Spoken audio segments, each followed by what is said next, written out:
Hi paper crafters, this is Collette. I'm delighted to be able to show you how to make this beautiful card. It's a card that I have entered for the Kaisercraft Design Team Final 2016-17. So let's get started. I have here 2 pieces of pebble cardstock from Kaisercraft, and I've taken off the barcode already. So that's come off. And I need to cut these first up 6 inches.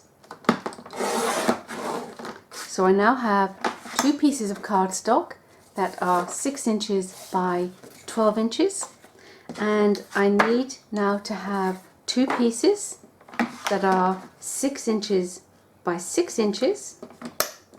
So just remember guys, when you're cutting, pushing this card up so it's hitting against this bar wall to get a nice straight cut, and very importantly locking your trimmer in.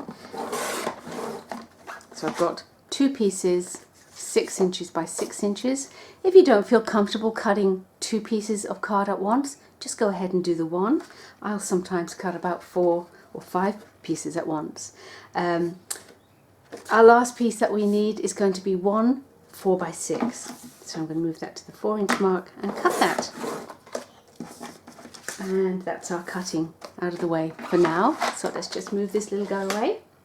So what I've got, just to recap guys, is I have got 2 pieces 6 by 12,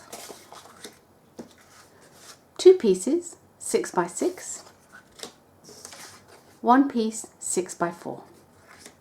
Now we need to score. So I'm using my scoreboard today. I've shown you in previous videos how to actually score with the Kaisercraft paper trimmer. You can check back on my YouTube channel for lots of other tips with the Kaisercraft paper channel. But what I'm going to do is to take the pebble and I'm going to pop that on my scoreboard with the 12-inch running along the top.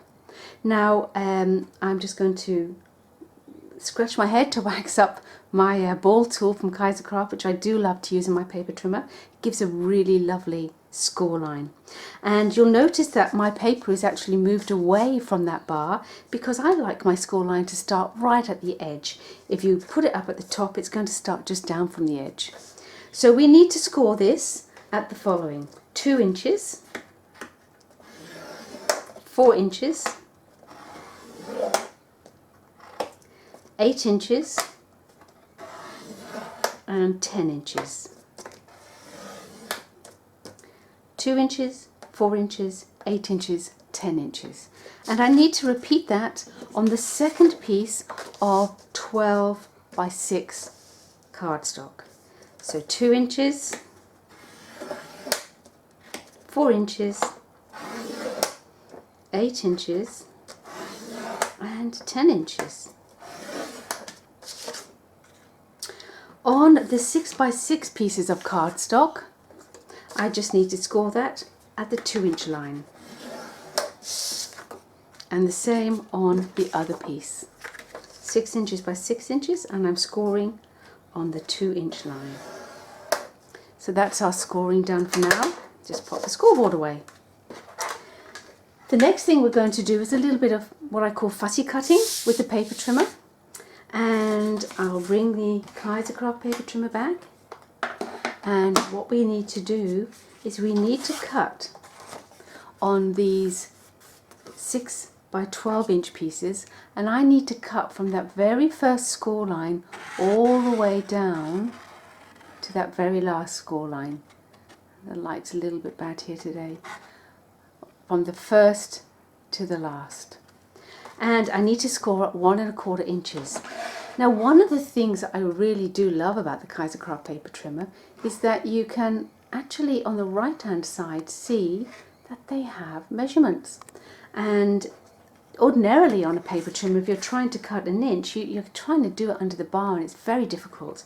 Here you can see we've got the 1 inch mark down, and then this line next to it, that represents 1 1/4 inches. So that's the line that we need to measure up against in this particular case.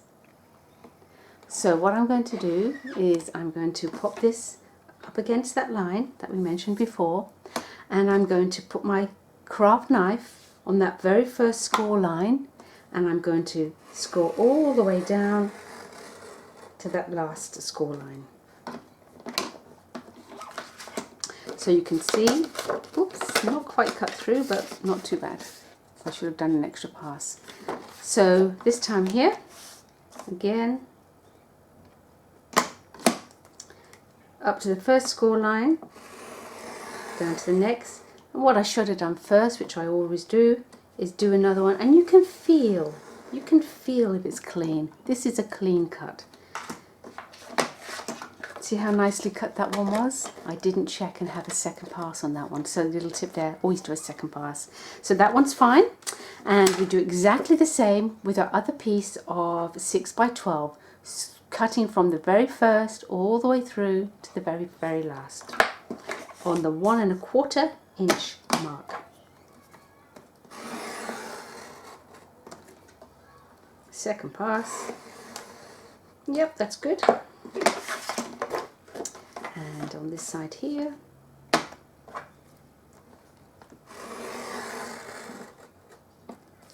second quality check pass. Yeah, very smooth. Okay, so that's exactly what we need on both of those pieces. So that's all our fussy paper trimming cutting done with our craft knife, so I can pop those away. Now the next thing I need to do is to kind of assemble the long card, and it is a very long card as you saw earlier. So what I'm going to do is I'm going to take one of these pieces of card and one of the 6 by 6 pieces. I'm going to fold that 6 by 6 piece on that 2 inch score line that we did earlier. Give it a good fold, very important. And then I'm going to, with my glue runner, you can use double-sided tape, but I'm just using this for speed. I'm going to pop this in there. So that's one of my long pieces going into this piece here.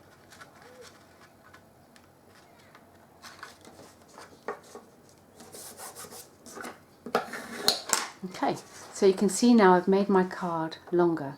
I need to do the same on the other piece, but on this piece I want to do it on this end. So the same again, folding on our 2 inch score line, burnishing,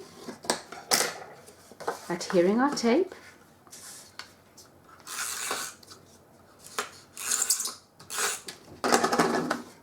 and because this one here is going to go alongside this one, I need this to be going on this end here.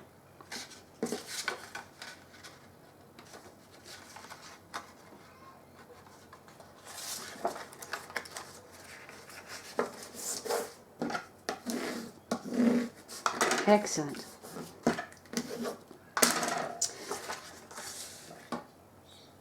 So before I attach this whole card together, I'm going to do that fussy folding in the middle section.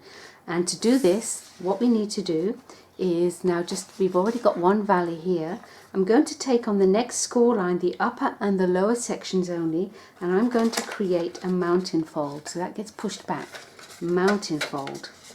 So I've now got two mountains with a valley, valley, mountain. Moving this along, the next one that we're going to do is going to be a valley. Then it's going to be a mountain.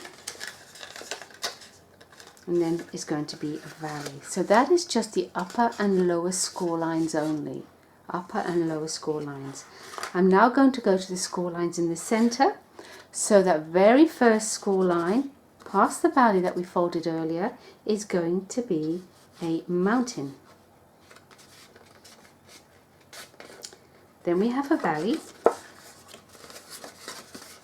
It's a little bit fiddly, I know. I tend to just kind of finger fold these, and then I do the main one all together. And this last one here, as you can see, is going to be left as it is. Okay, burnishing that and then opening that up. So if you can see there what I've got, and just there as well. So that's one half of the card done. I need to do exactly the same to the other one, and I find it easier just to turn it round. So we have a second chance for me to show you that folding. So just the upper and lower score lines only. First one's going to be a mountain. The second one's a valley. The next ones are going to be a mountain. Okay, and the next one, like that. And the next one here is a valley at the end. Valley at the end. So we can then, oops, the center section. The first one is a mountain, and the next one is a valley. So once you've got all that happening, you can then start to fold that one down too. And before you give it a good burnish, just check that it is all nice and behaving nicely. Sometimes these little flaps just kind of poke up a little bit, but we just want to make sure it's doing as it should be. Yeah, that looks good. Okay, and then we can just fold all that one into place. And that's the two sides of our card done. So now we need to join these together. And all I've done to join them together is I have basically put some glue runner on that section here, and I'm taking my 4x6 piece of cardstock and I'm going to lay that on top and burnish that down. I'm going to do the same with this other piece, my glue runner, and I'm going to flip this over, so I like them to meet in the middle at the back, and I'm just going to meet them in the middle. Give that a good burnish and flip that over. So now we have our lovely big card where we can have the best fun decorating. So just to close this little guy up, close him up, and then just do a final burnish to make sure he's doing as he should do and he's all folding up nicely. So he's now ready to actually decorate. So that's our card, and that's our card when the first flaps are open, and then when we extend it fully, that's what it looks like. So you've picked up earlier in the video how I've actually decorated my card for the design team. You can do these in a whole number of areas. I did make another one of these for my blog, which is coming up later on this month on the Kaisercraft blog, so you can check it out and see how that looks like. It's with the beautiful new paper ranges that are out at the moment, and I hope you enjoy it. I hope you get time to create it and have a bit of fun. Thank you so much. My name's Collette. Thanks for checking in with me today. Until next time, bye bye.